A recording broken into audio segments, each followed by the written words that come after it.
Funksiyanın qrafikinin x0 bərabərdir -1 nöqtəsində çəkilmiş toxunanın qrafikini soruşur bizdən. Öncə toxunanın tənliyini yazaq.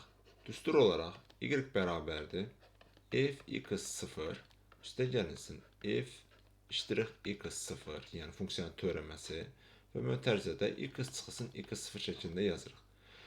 Yəni, öncə verilmiş funksiyada x-in yerinə -1 qoymamız lazımdır. Yəni, f-1'i tapmamız lazımdır. Buradan alınır -1 üstə gəlinsin 2 üstə gəlinsin 1 bərabərdir 2-yə. Sonra verilmiş funksiyanın törəməsini tapmamız lazımdır və törəməsində yerinə -1 qoyub hesablamamız lazımdır. 3x kvadratı çıxılsın 2.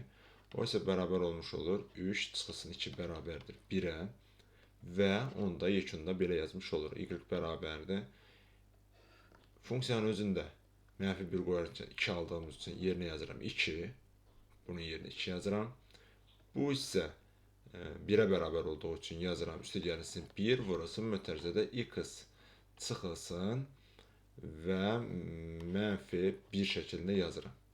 Buradan da alıram ki, y bərabərdir 2. Üstə gəlinsin x üstə gəlinsin 1.